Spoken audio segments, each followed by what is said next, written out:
Welcome back to the Adventure Mechanics. I'm Chandler. I'm Devin. And I'm Tom. And today we are bringing the darling of fall-winter 2021, Project Zomboid. For those that aren't familiar with Project Zomboid, it's an isometric-ish zombie survival simulator. I affectionately call it survival sims, but the core of the gameplay is wandering around looking for supplies to keep surviving and either engaging or avoiding zombies. So that's kind of the super cliff notes of it, but I feel like that gets the main gist of the single player experience of Project Zomboid. What do you two think? I think that I've never really gotten a good at the whole avoiding zombies thing, but other than that, I agree. Okay, fair. Yeah, so Project Zomboid was created by the Indie Stone, which is a group of developers out of the UK. It started way back in 2011. They released the pre-alpha demo, which is still available as a side note. And if you go back and play it now, you'll notice that there are a few details in it that aren't in the main game anymore. But yeah, all of the main bones were still there even way back in 2011. And one of the reasons why it's still around is because it was released to Steam Early Access in about 2013. The other reason why it's been in development so long is because sometime in 2011, I think late 2011, if memory serves, the Indie Stone was actually broken into, like their development studio, and all of their laptops were stolen, and they did not have any sort of backups. So yeah, that really sucked and put them back, I think, about over a year, if memory serves. Wow. It could have actually been longer because they did have a good amount of development done before the burglary, and they kind of took a long time to get back on their feet. But considering how Project Zomboid is now in the top 20, I believe, for Steam's most played games or most concurrent users right now, yeah, it's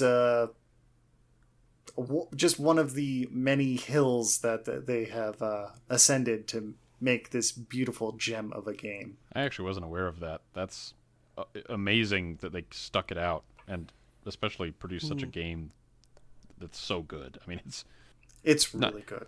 Not that we probably shouldn't be getting into the whole biases this early, but we're all, well, Chandler and I are addicted. I've been addicted since 2011, so yeah. Can confirm. I still miss the little green alien like zombies from the original, but you know, when you look at it now versus the original alpha demo, there's really no comparison. Oh yeah. You can see where the effort has gone over these last 10 years or 11 years at this point. So yeah, absolutely. It's a good way to see the change in development. And that's kind of like the main high points of the story of Project Zomboid. I know it's kind of short, but they, at some point, I think in like 2015 or so, or maybe later, they started actually just hiring out a lot of modders that have been working on their game for 3 or 4 years at this point, and just making like separate mods, and actually just brought them in to help rebuild the entire world. So in the alpha demo, it started as a really small, probably about 3 or 4 square blocks area where you could wander around and maybe loot a bank or visit a single diner or hit one apartment complex, and that was about the extent of the map. And even then, the core gameplay was very engaging. But with adding on the modders that eventually became part of the team, they were able to build out an absolutely ginormous map to play in. It's probably the biggest map I've ever seen in any game. Yeah, like no joke. Yeah. And I think that's one of the reasons why it's so interesting as a game. Because even on the small map, it was very engaging, but it just needed more space. I know that kind of sounds really weird for a zombie game where it literally starts with, "This is how you died." Even at the very beginning, they had that tagline. Yep. And now it's at the point where this is how you died, and here's this giant ass playground you can play in. You can literally have multiple lives in each life, not hit places you've explored before, which is quite remarkable. Now, I don't know exactly how many cities there are on the map, but just, for anyone who hasn't played the game, I think there's 6? Does that sound about right? 6 or 7 named cities, and then there's a number of small towns that don't technically have names, but there's a few fan theories out on whether or not they are certain cities in Kentucky. And to give you an idea, at least for some of the mid to large-ish sized cities in the game, you could play out an entire lifespan of a character, a long lifespan of a character, and never leave that city and feel like you're playing in a fairly large map and feel like you have not completed even an iota of what this game has to offer in one of those cities. And you can then leave those cities and go into an entirely new area and just, frankly, feel almost overwhelmed by the scope of it. And then you go to the biggest city in the game, and it's life-changing. It's absolutely monstrous. All the other cities in the game could probably fit within the largest city of the game, and they're all big. So it's tremendous. I don't know how to overstate that, really. It's pretty insane. Yeah, and kind of backing up, the entire map that they have modeled, at least right now, or inspired, I should say, is based off of the city of Muldraugh in Kentucky, and then the surrounding area extending along the river and all the way into Louisville. And Louisville is the monster city that I'm talking about. It is basically Louisville. Yeah, exactly. To scale. There's a lot of houses. Just going to say that. There's a lot of houses. But yeah, that's kind of the broad overview of the game and a little bit of the history. It's a very slow, intentional game if you want to play it that way. The fact that it's a giant sandbox effectively means you can play and adjust the game to your liking. If you want to play with proper Romero zombies where they walk at a shamble or a fast shamble and just have a huge number of them. If you're more of a 28 Days Later player where you want zombies that are a very fast, very real threat, you can play with those as well.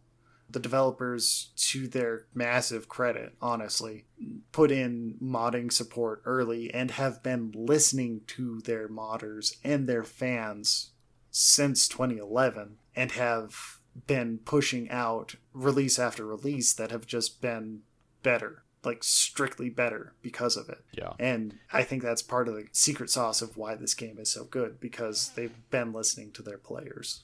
And it really does appeal to a broad audience. You can adjust the settings in this game to a super nerdy detail. I mean, I don't know how many settings there are that you can adjust, but it's got to be in the hundreds. So you can essentially turn this game into whatever you want. You could even, as Chandler and I were discussing, yesterday while we were playing it, you can even turn off the zombies entirely and just have a straight survival game. And there's enough there to be totally satisfying in that regard. Yeah, the most lonely version of The Sims ever. Yeah, it's basically whatever game you want this to be, you can make it that way, which is pretty incredible, to be honest. Yeah, and one of the things that I do kind of want to emphasize in this is, despite me saying that this is a sandbox game, and it very much is a sandbox game that you can play to your heart's content, it does also have a story in it, which is very interesting, I think. Yeah. In the original tech demo that they put out, they had a much stronger narrative story with Kate and Baldspot, which is what the community ended up just calling the two lead characters in the tutorial, which is what the tech demo was. And the story was about Baldspot going around trying to get supplies to help Kate, because Kate broke her leg at some point before the game started, and you have to learn how to play the game by helping her recover effectively. Now, with it being the tech demo, she never technically recovers, and it was a very flimsy pretext to learn how to use the medical system in the game, but it was very effective narratively. So much so that in the main screen of the game, before you actually start playing, the main menu, there we go, that's a word, the two characters that you see huddled in the corner are actually Kate and Baldspot. Funny little homage that they pay to their original demo. And there's more little tidbits of that in the world. But yeah, I'll kind of touch on that a little bit later. What are your impressions of it, Devin? Well, I mean, full disclosure, I myself have never played this game. However, I have been watching Chandler and Tom play it, and many other people across the internet, because it suddenly got really popular. Mm-hmm. It's not really kind of my cup of tea usually as far as games I like to play, which is why I was just like, it's more fun to watch people, and run commentary and, riff on Chandler and Tom and their organizational escapades. And, I need you to hotwire this car. Can you come across town and get me? And then 10 minutes later, wait, what did you need me for?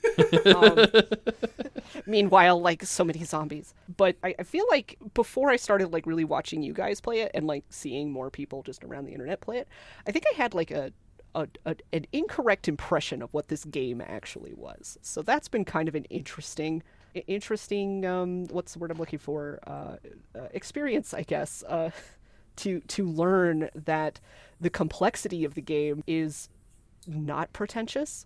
I mean, maybe it is a little bit, but it doesn't seem that way after you see where the complexity is, and the fact that, like you said, I think it was last night when y'all were playing it, I was like, wait, you can turn off the zombies?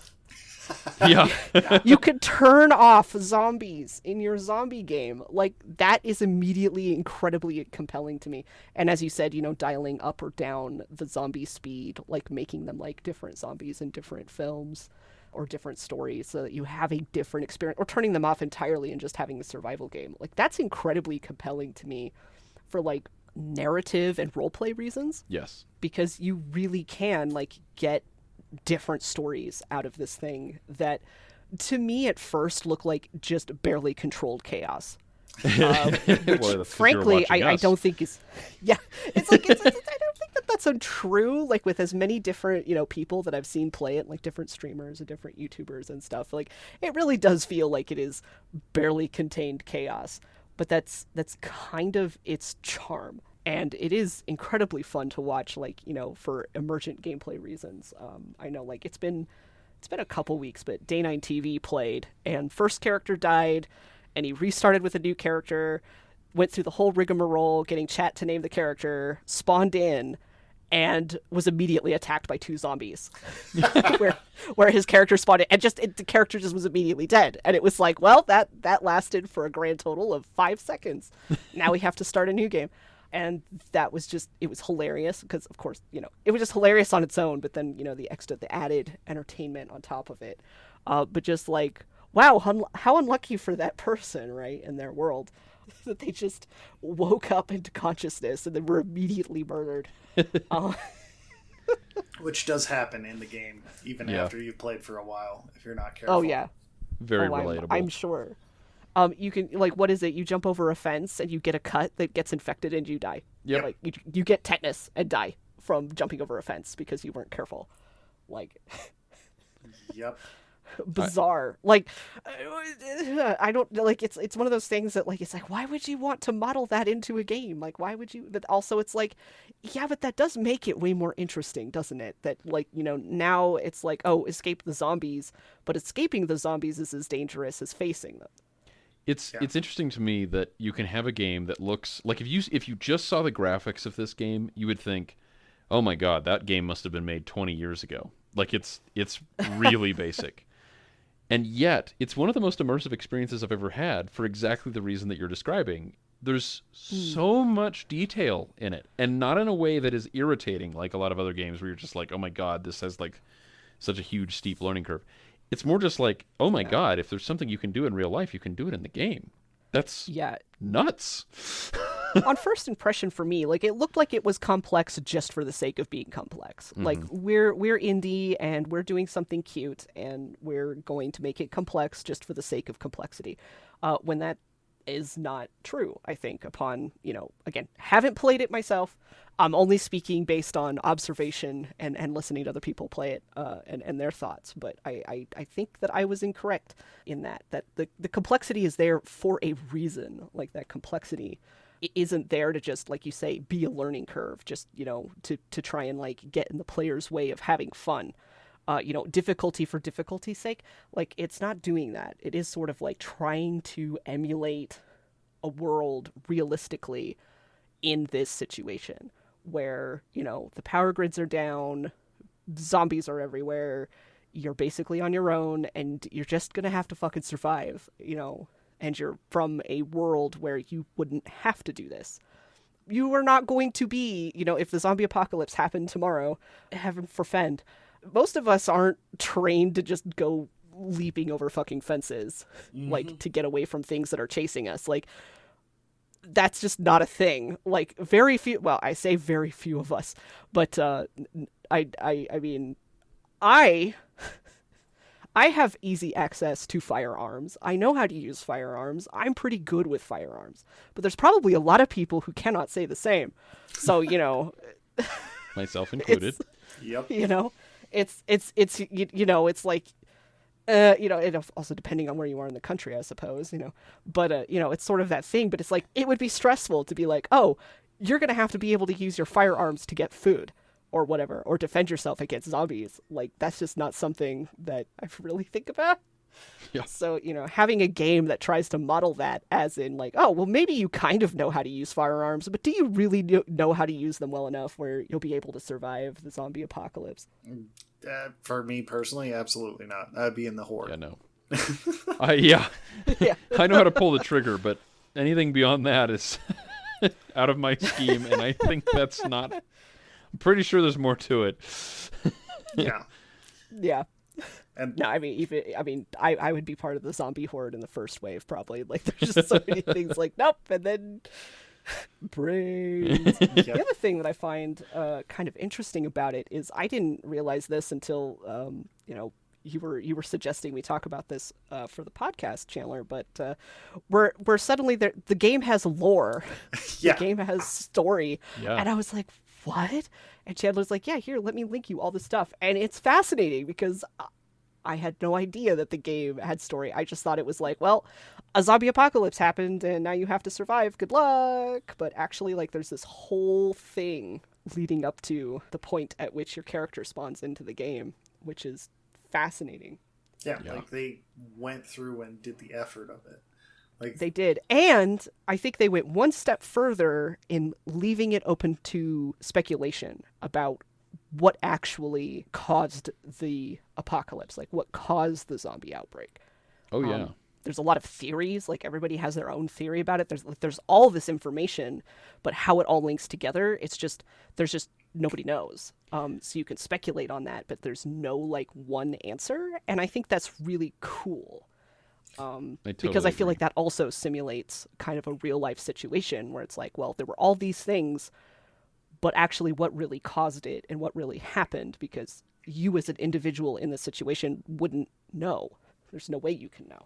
That's right. And it's interesting because it's like, even if you don't read some of the links that Chandler is talking about, even as you're wandering around the world, you will organically come across things where you're kind of like, oh, like little tidbits of the story. The map is built in such a way that there is storytelling without storytelling.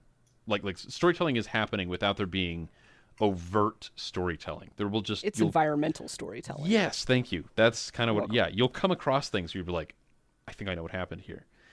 And there are clues to the beginning of the zombie apocalypse and also how things went down. And it's really fun from a gameplay perspective to just be like, you're focused on survival. You're trying to just get through the day to the next one. And in the process of trying to survive, you come across these things and you're kind of like, whoa. And it feels organic. It feels real. You know, you're immersed as a result. And they don't go with the, oh, here's a audio log or here's anything like that. They used a lot more restraint. And I feel like that's because they didn't have the resources to do those. But it works beautifully.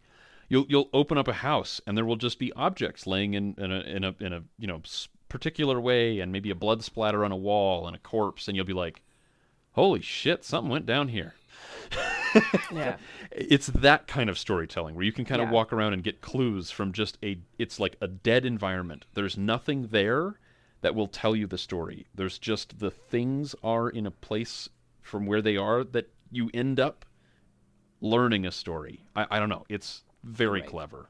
And you make your own story. Right. Yeah. You put the pieces together yourself. Like you're not being handed the story. You can kind of piece things together.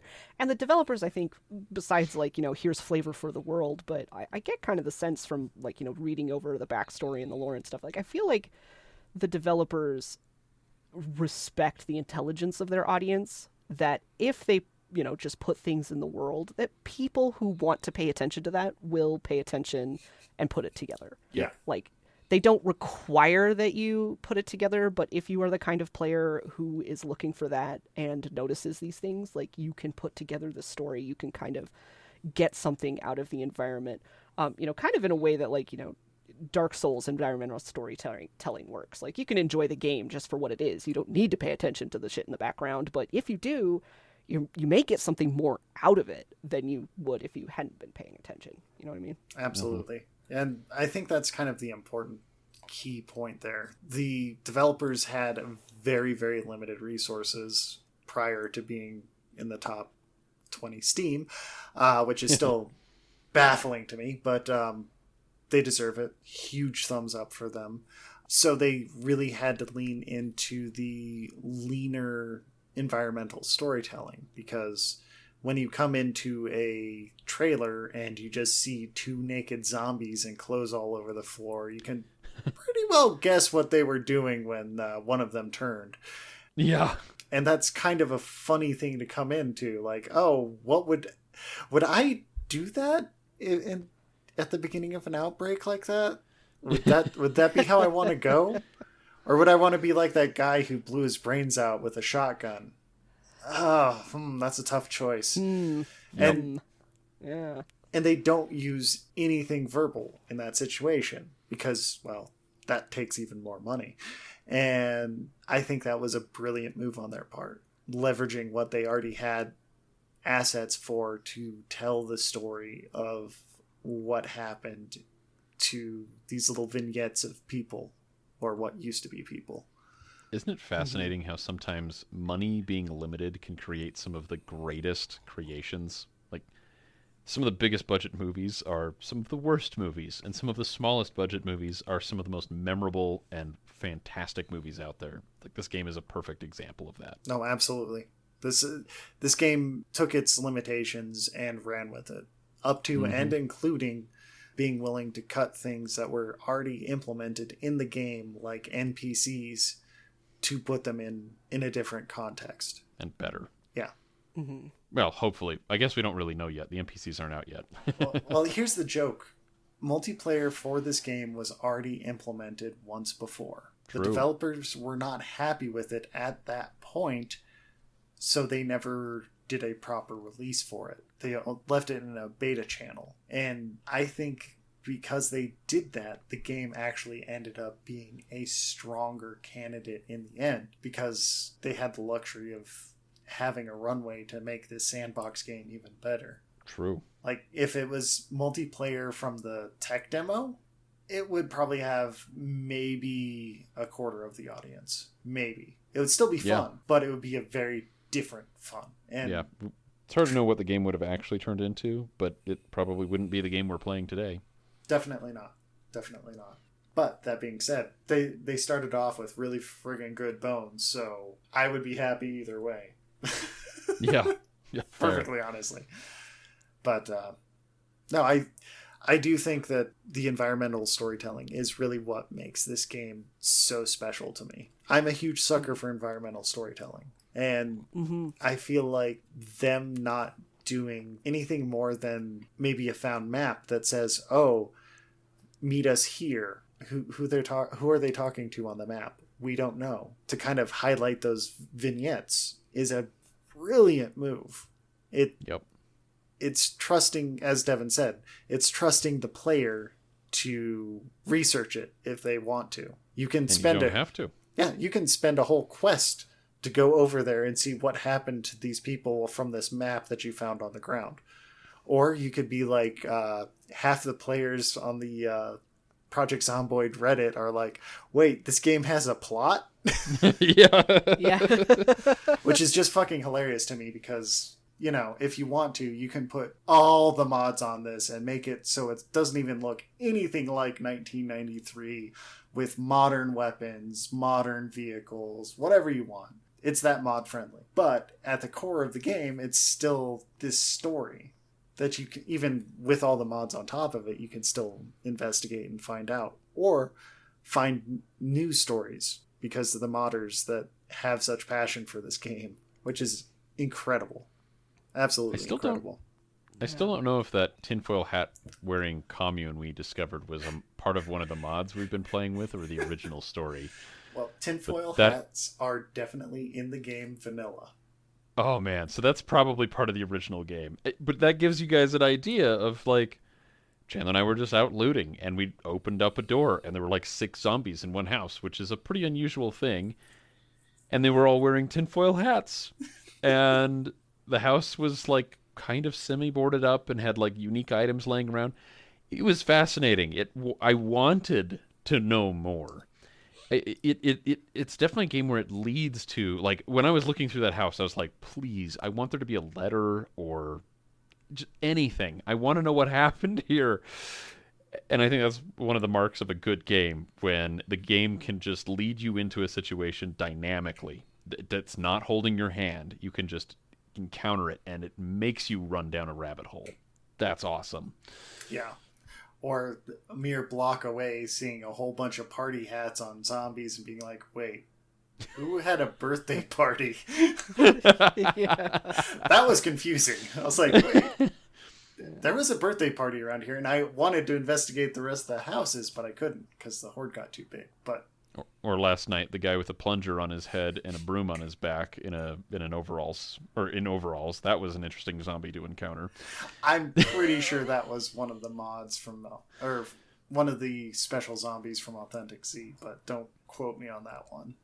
Fair enough. But either way, it's telling to say that the vanilla game does have those elements, but the mods can just add on top of them, and they don't feel, well, at least the mods we've been playing with, don't feel like they're breaking the game. They're just making the game more.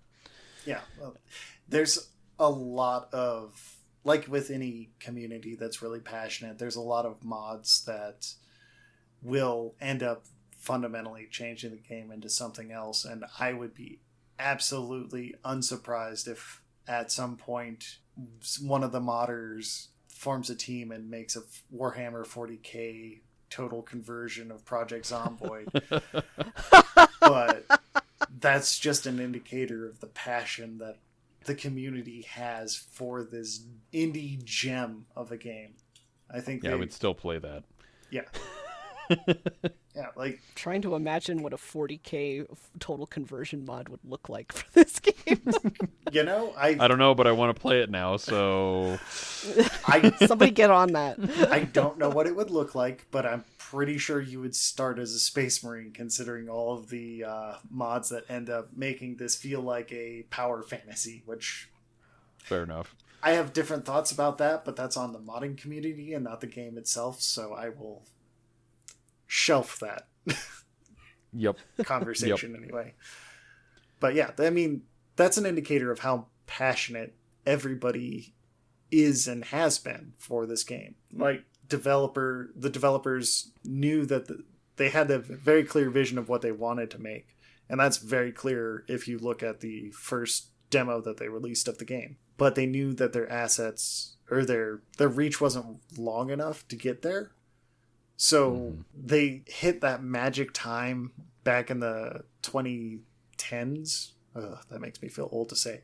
But they hit that magic time back in the 2010s when the internet was really starting to push indie games more into the spotlight, and that passion that everybody had for it at the time turned into a real amazing community that elevated this game way more than anything I have ever seen in terms of like proper indie at this point I've ever seen, honestly. Like Minecraft did start indie, but they were acquired by Microsoft, so now they have a huge amount of assets to play with, and Minecraft is great. I still love it, but the magic is kind of dissipated from Minecraft because that came out roughly the same time, I think a little bit earlier. But wow, that's crazy. Yeah, Project Zomboid keeps that passion over selling out, for lack of a better phrase. Yeah. Yep. Yeah. Well, and I think the other difference, I think, is, at least to me, maybe this is a unique experience to me, but to compare the two games, when you start playing Minecraft today, if you haven't been consistently playing it since its release, it feels just wildly complicated. It feels, I mean, you feel like you're drowning in complexity in some ways. It's hard to know where to start. Zomboid is a shockingly complicated game. I would say probably equally complicated to Minecraft in that, like, you can turn it into whatever you want. There's like just huge volumes of knowledge that you need to know all the things you can do in the game. But you don't need that when you start.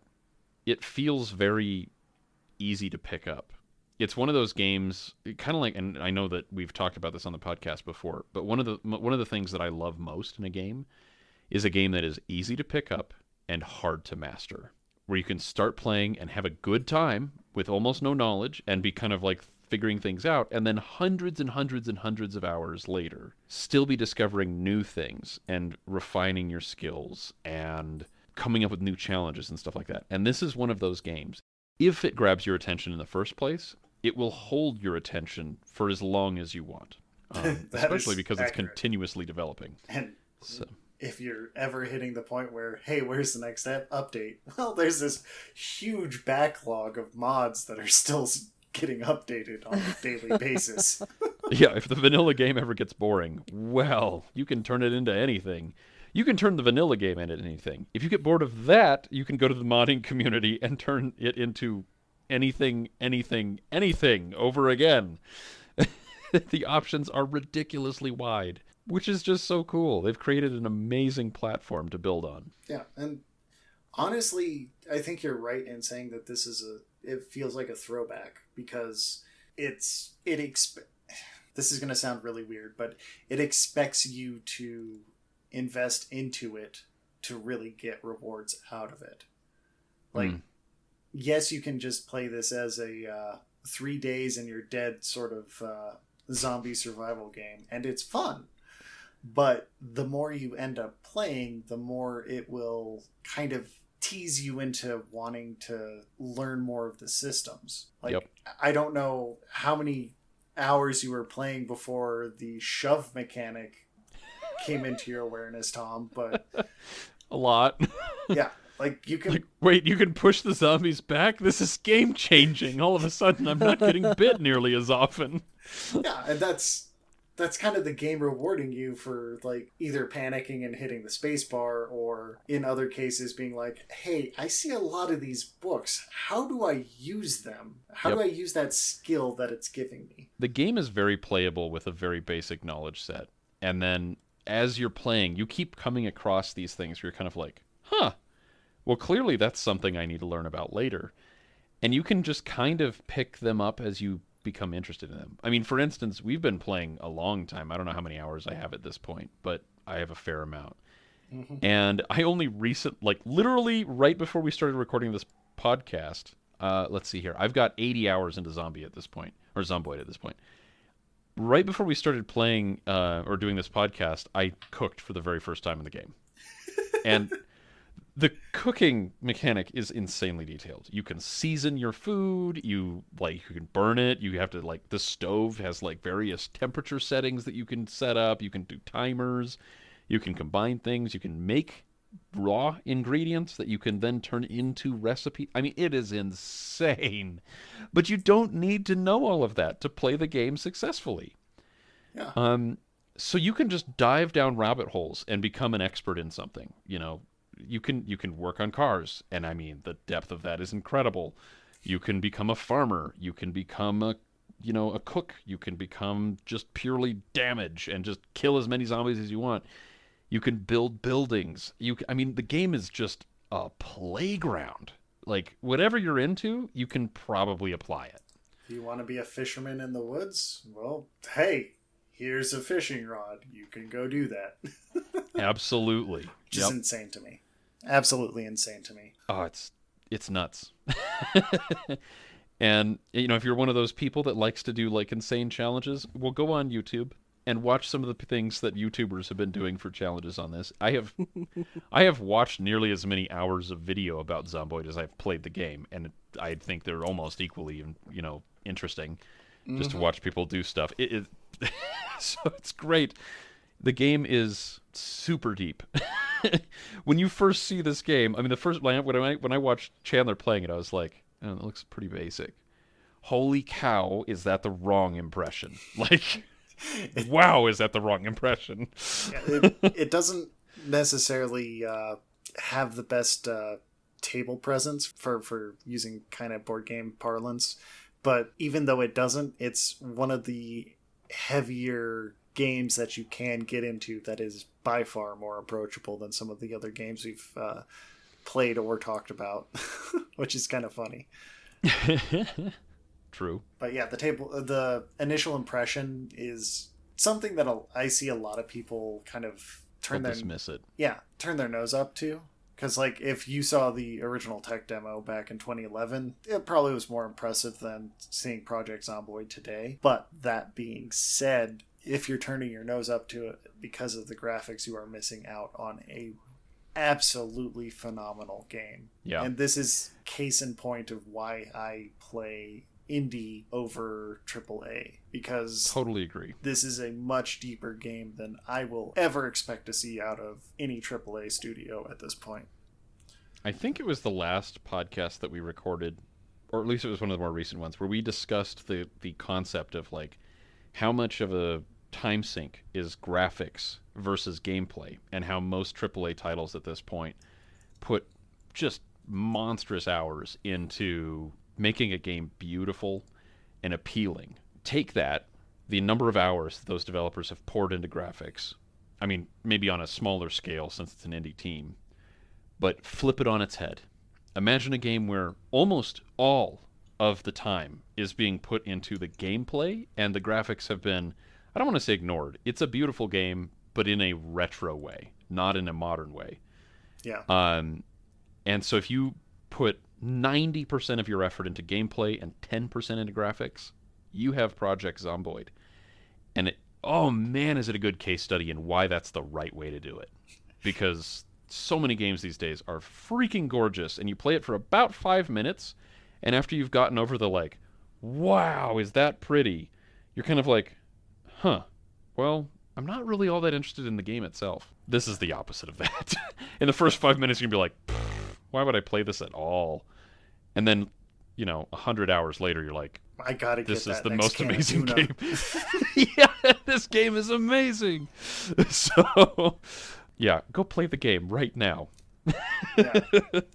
I know we kind of just touched on the story, but honestly, this is one of the few cases where if you are interested in this game and you do want to kind of get that background lore, as Devin was kind of touching on, it is almost better to experience diegetically. Yeah. Because in the game you can hear, because they do trust you to prioritize if you want to hear the story, you're going to have to prioritize it. You can listen into radio stations and television stations and kind of glean some of the story of what happened in Muldraugh, Kentucky, and the surrounding area when the outbreak occurred. And it is absolutely fantastic storytelling in the most minimal way. Yeah.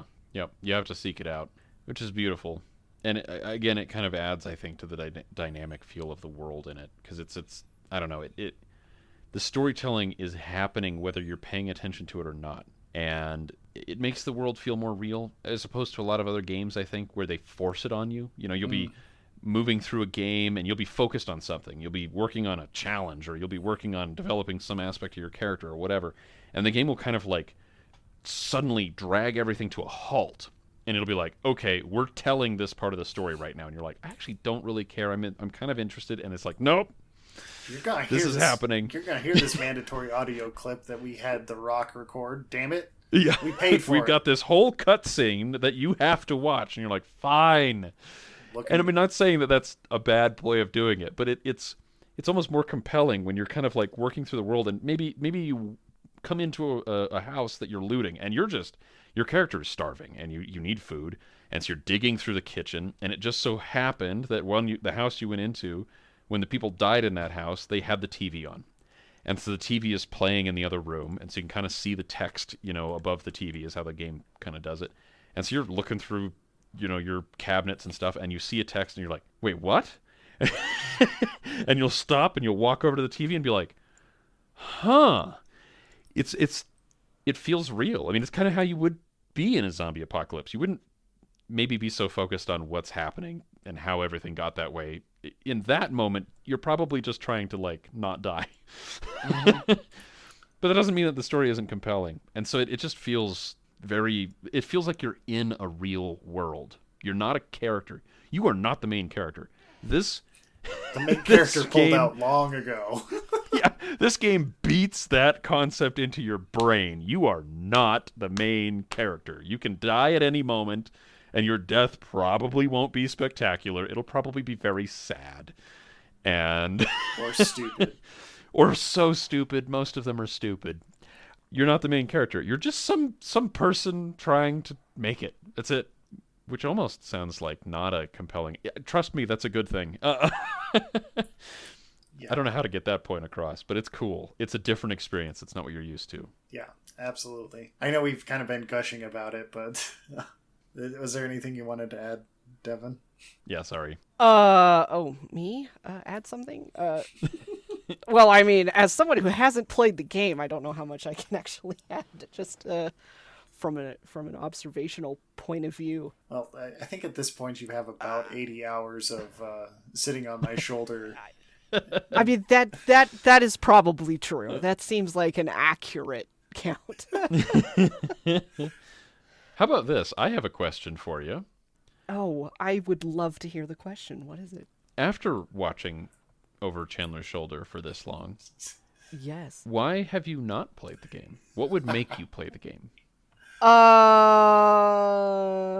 Well, here's the funny part. The fact that you could turn off zombies made it way more interesting for me. I love that's the part that you enjoy the most out of it. Like, yeah, no, zombies gone. Just gone. So, well, here's why though. Here's why that made the game more compelling.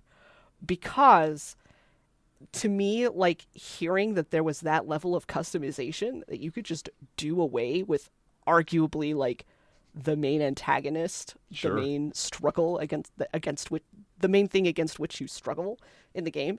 The fact that the developers will let you just turn that off was really interesting. That was compelling, because then it was oh, you can actually, because then it was after that you mentioned, oh yeah, you can make the zombies faster, you can make them slower, you can make them less. Yeah. You don't have to turn them all the way off, but you can turn off the big hordes, It's you can, and for me, since I typically play games for story, and not necessarily narrative given to you, but also narrative in a roleplay sense, the narrative that the player themselves create, that made it a much more interesting prospect, because it's oh, there are actually way more different stories that you can tell for yourself here. Especially on the side of if you're more interested in exploring and you don't want to be well, I don't want to die every 5 minutes because I suck at playing the game and sure. I just am unlucky. like there are ways that you can access that. You could say it's an accessibility thing, though I don't think probably that was what it was intended to be as. But I think you could look at it that way, that it's like, oh, there's this accessibility that the player can use to get at what is interesting to them in the story. So that made it a much more compelling thing. And of course, over time, through the 80 to 100 hours that I've sat on Chandler's shoulder watching, part of that too, like seeing, like, again, that the complexity wasn't just there for complexity's sake, that the game isn't there to just kind of screw you over because it's a zombie game and it's survival and ha ha ha, the fun part of it is that you die a lot. Like that wasn't really what the game was doing. Like that does make it more interesting to me, and Sure. more interesting, and I would feel more inclined actually to give it a try, despite being like, ooh, some of these systems look complex. But the main thing, I guess, is like time. that this, I don't think this has ever come up, but there's like, I am a big RPG player. I love RPGs. But the problem with RPGs is they're big time sinks. Yes. And I'm ancient and old and boring. And I look at a game and I go, do I really want to sink 300 hours into that or more?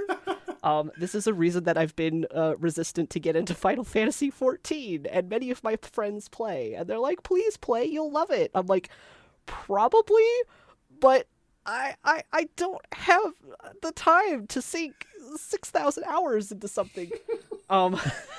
Fair. So it's sort of a time thing, but the interest is certainly more there than it was earlier on. Like how long ago was that, Chandler? You said like, oh, would you be interested in this game? And I was like, no, but I mean, if you guys want to play it, like, I'll watch you because I'm familiar with it. Like it'd be fun to play, like to watch you guys play. Sure.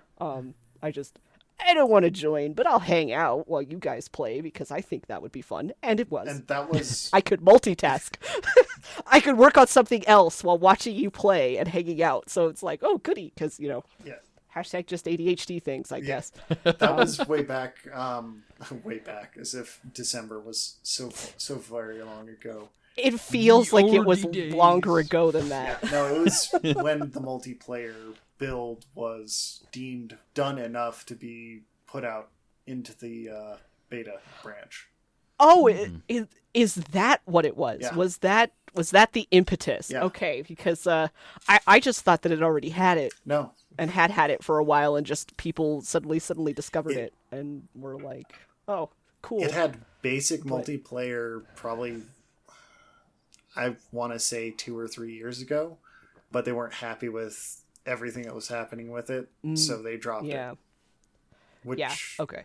was a good choice. That's the part of the story I didn't have. Well, I'm glad they iterated on it, and that, they were able to make a more complete one, so... Well, and it's clear that the multiplayer was the silver bullet that it needed, because as soon as they released that, the game Boom. just exploded.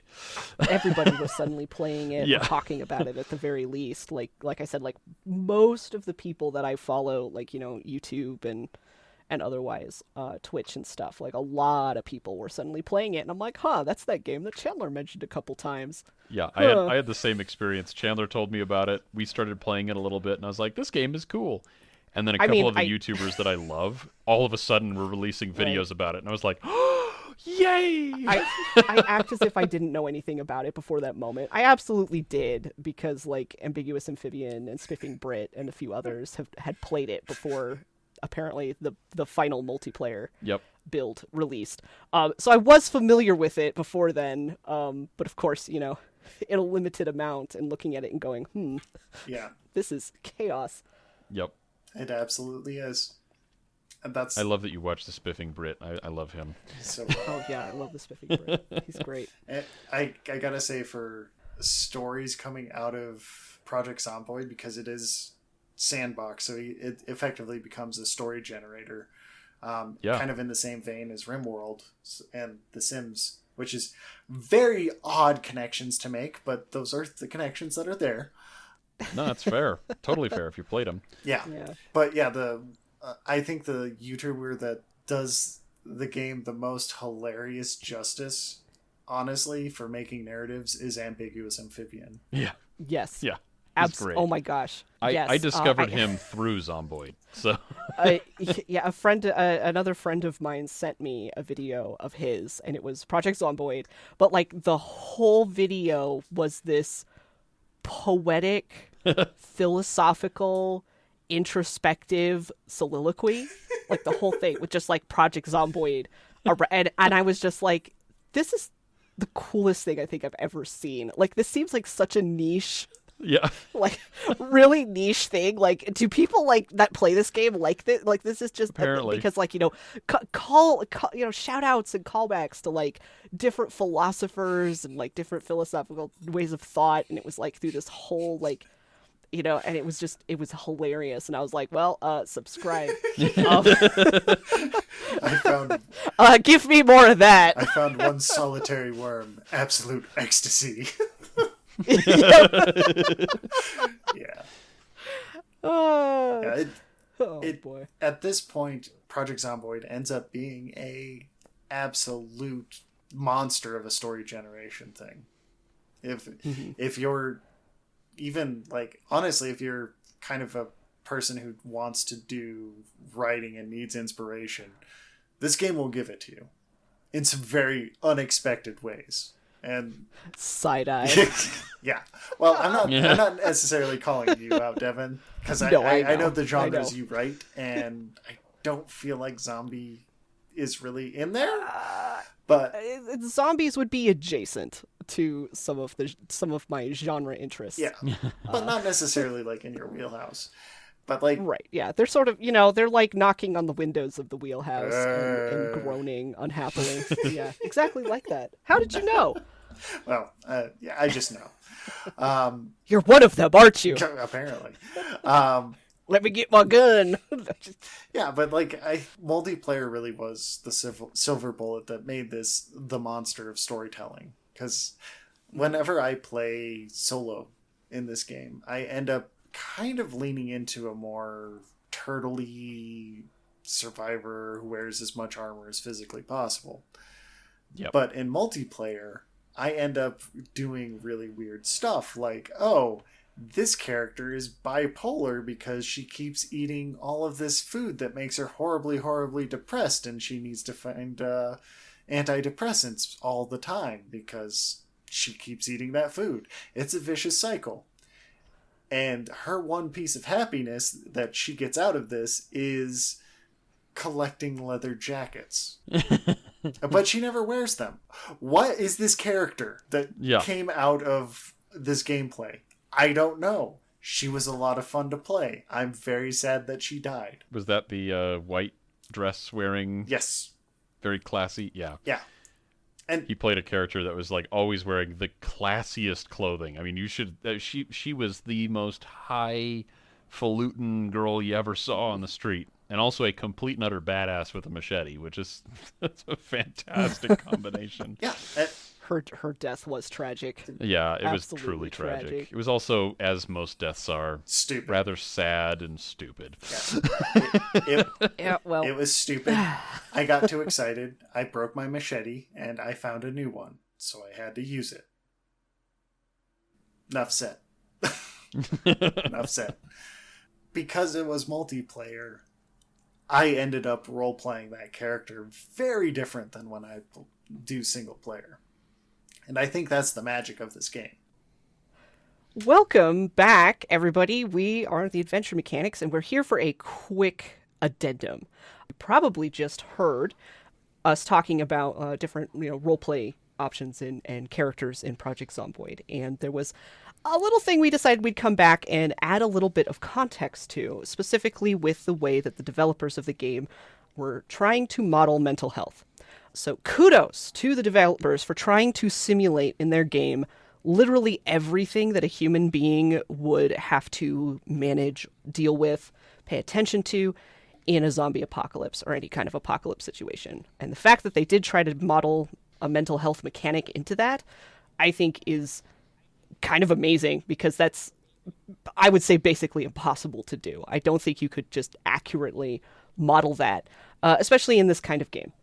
But that said, in order to model it into the system that they have, it gamifies it a little bit, where you have a meter that fills and then depletes depending on the actions that you take.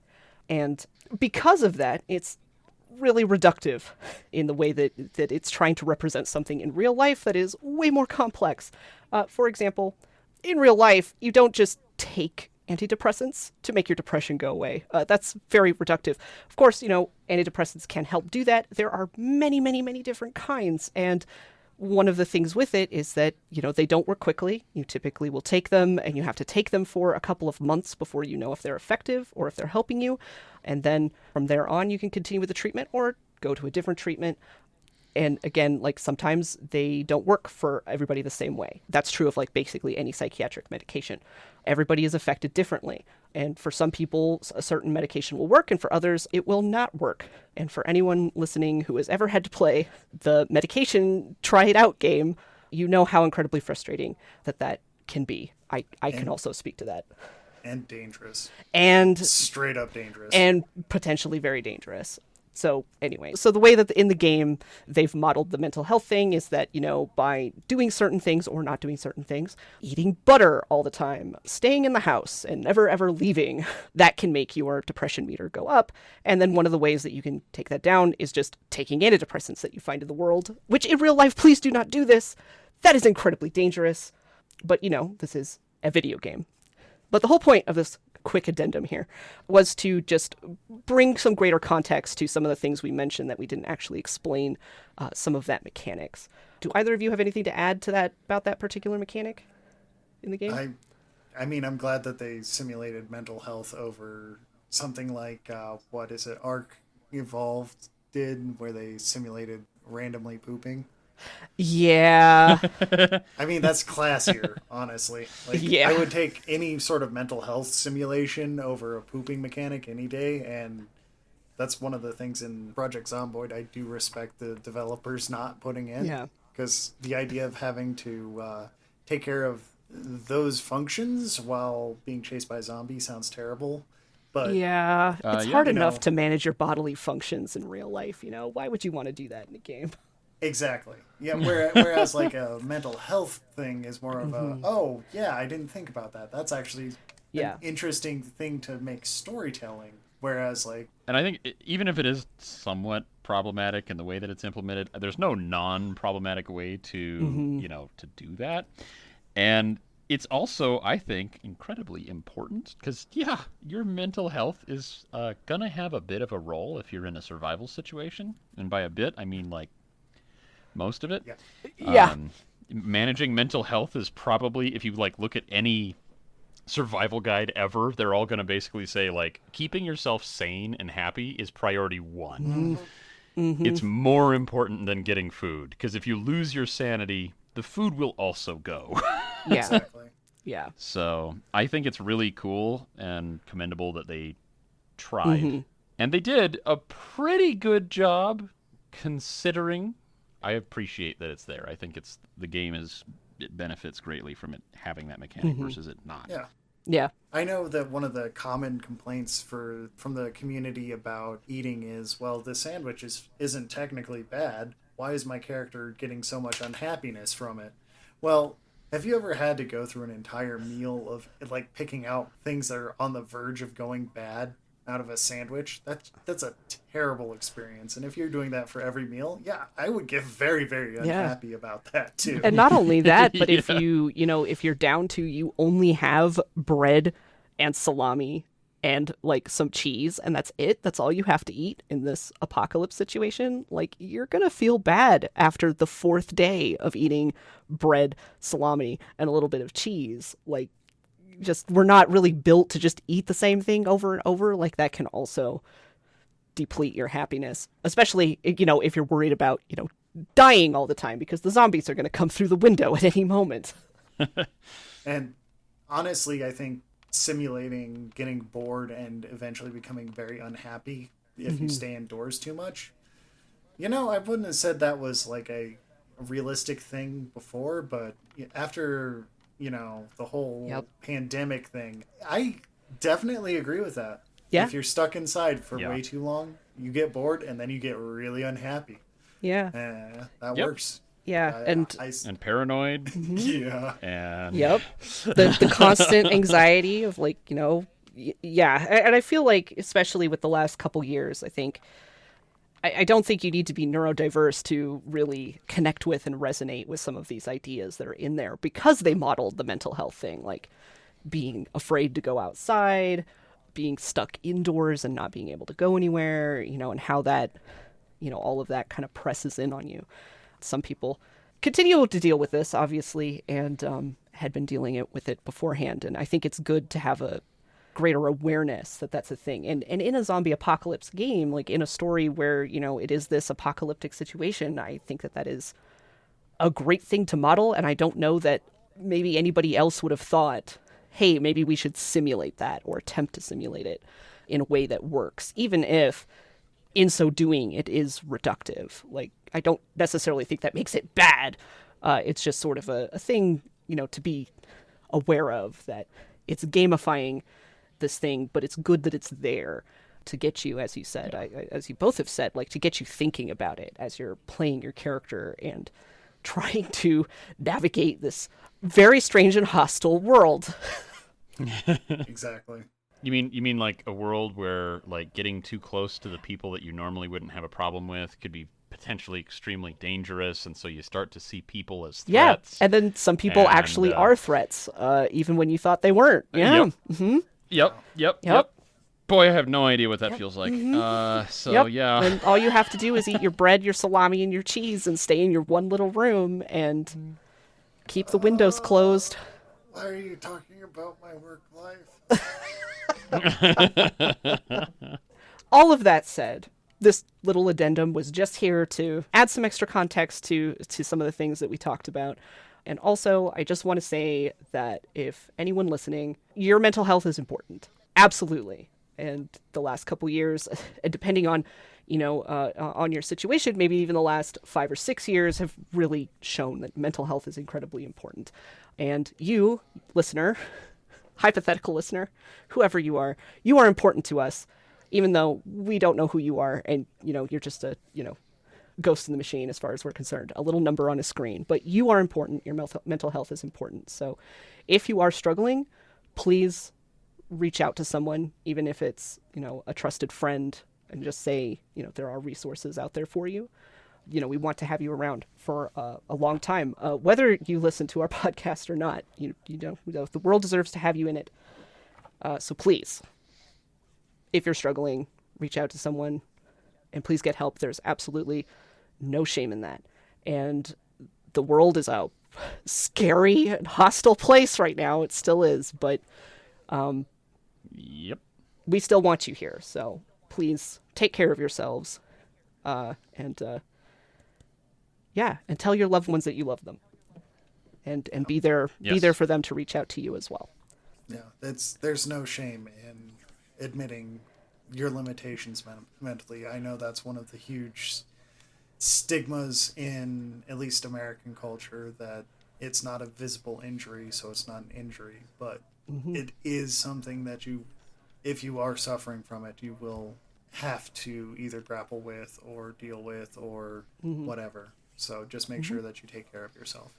Yep. Just like the survival guides say, mental health is number one. That is the single most important thing. Yep. So, not just in a life and death situation.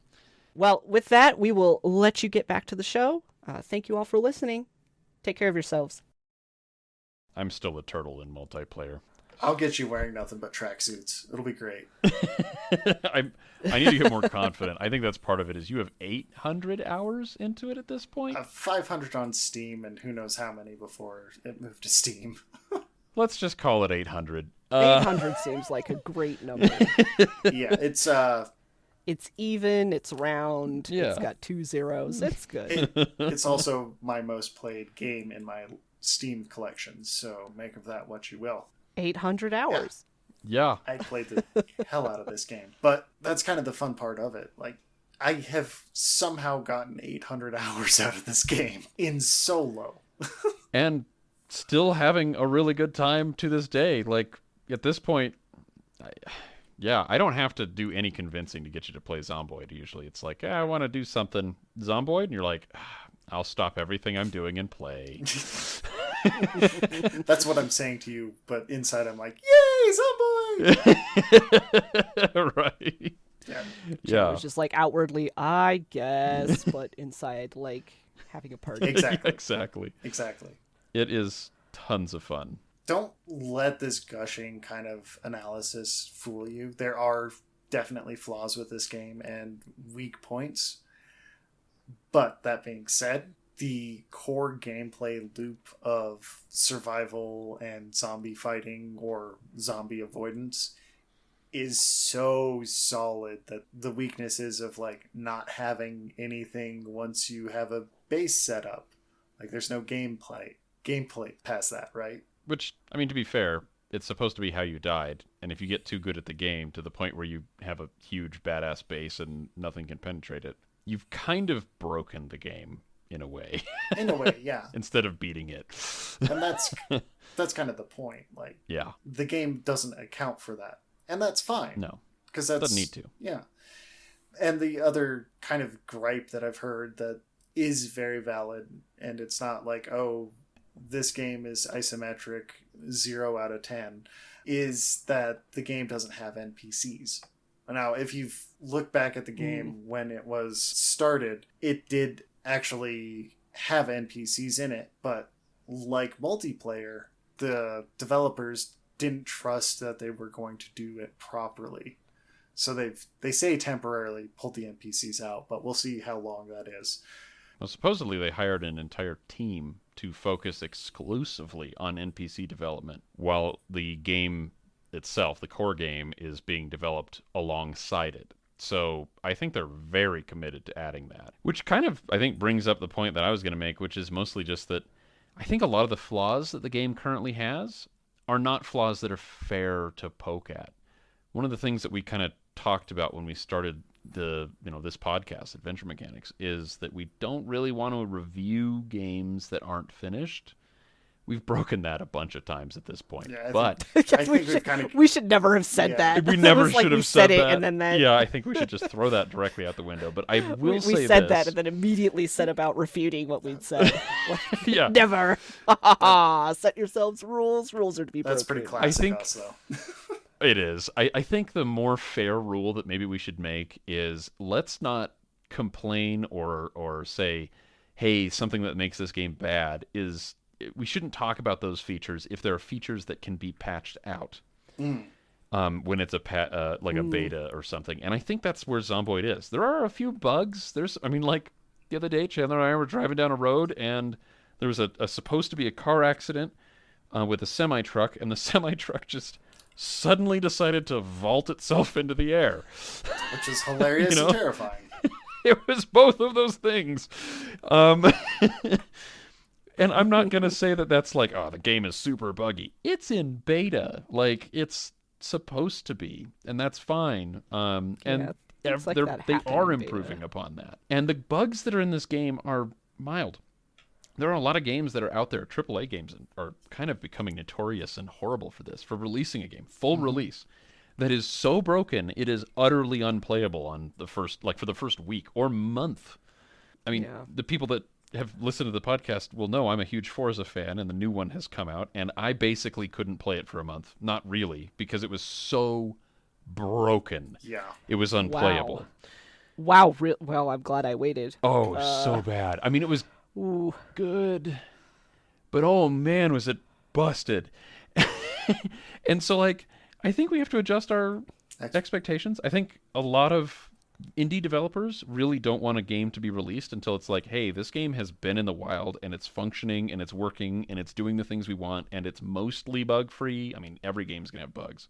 AAA developers aren't really doing that, and the Project Zomboid game as it currently sits in beta and fairly early as far as my understanding of their ultimate plan is concerned is really a good game, clean, and mostly bug-free. It is so much better than the vast majority of AAA games, even that have been out for a year in some cases. Yeah. So I don't want to nitpick it for that stuff. It's so minute. Yeah, there's things that can improve, but the developers have absolutely given the community confidence that they'll listen and improve the game as moving forward. I mean, how many indie games can say that they've been under development for this long and have not been turned into abandonware? Because this thing has genuinely been consistently moving for that entire time period. That's amazing. Yep, it's a lifestyle game that fell into it. Yep. Yeah. It literally fell into being a lifestyle game. It just tripped and fell down the cliff of lifestyle game. Yep. They have been slowly building their version of the perfect game. I'm just so here for it. I'm enjoying the hell out of it. So absolutely. I've been watching it march its way up on like my list of games that I have the most hours in, and I want this game to be in the top 3. We'll get there. I'm just impressed that it's been in development so long, and the developers are still dedicated to like making a good game. Yes. You know, like bringing it to some kind of conclusion at some point in the future, and it's not just... I mean, it seems to me, again, you know, asterisks on everything I'm saying here, but, you know, it seems to me like it's not, like, you know, falling prey to a lot of, like, pitfalls that other games have fallen into that, you know, were in early access and had beta builds and, you know, stayed there forever, and then not much happened, like, not much changed, there wasn't much forward momentum, and then release comes, and it's like, well, this is basically the beta of the game. We added 5%. You know, like they didn't actually, you know, not to say they weren't working on it, but nothing, you know, really actually came of it. So it's kind of neat that it's been in development so long, but it's, you know, the developers are still dedicated, the player base is still dedicated. They're moving towards making a eventually completed game that will be the best thing that, you know, they can do, but also maybe like just altogether just a really good ending piece of art. Absolutely. Yes. Do we have anything else we want to gush about? No, you're good. I think we're actually at a pretty good point. I think my final thing is, if it hasn't already become clear, just go buy the game and give it a shot. It's fantastic. And it's not that expensive. If you're not, no, it's not an expensive game. Yeah. And if you're not willing to buy it / can't afford it, you know, if there's some reason that you shouldn't buy it, go watch some YouTube videos about it. Watching other people play this game is highly amusing. It is very entertaining, can confirm, and you may, like me, get to a point where you're like, oh, actually, maybe I do want to try that out and just see what the madness is about for myself. Absolutely. And if you're anything like me, you'll end up playing it and watching and doing both of those things, just depending on your mood, and it does both well. So there's something there for everyone. I don't know. How about the guy that has somewhere between 500 and 800 hours into it? You have anything to add? This is by far one of my favorite games. As I said, the community around this has been wonderful, and if you are new to the community, first let me say, welcome. Let's love this game together. Heck yeah.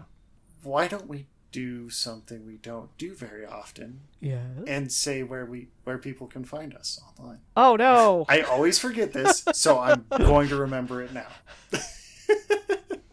And that was probably the worst segue I've ever done. Just saying. That's okay. Segues don't have to be perfect. You just try your best. Or just back that fucking semi up and smash into the wall 3 times before you realize you're hitting it. Not that I've done like anything like that in Zomboid. No, never. Absolutely not. So where can people find you, Devin? Well, y'all can find me on Twitter or Instagram, and not lately on Twitch, but if you want to, I'm hoping to start streaming again sometime this year. Shrug. And my handle there is Merryword, MEREWYRD. Name change! Woo! Yay. And how about you, Tom? Really the only 2 things that you can follow me on, and I barely post, so I apologize for the limited internet presence, but I am on YouTube. I do car videos, building truck and that kind of thing, and if you're at all interested in that, you can find me at Tomakaze, or TOMAKZE on YouTube, and it is misspelled, so don't do that, you know, phonetically. And the same exact name on Instagram, and the same content. I am a very interesting and diverse person. You know what you like and you know what you don't like. I guess so, yeah. And that's about it.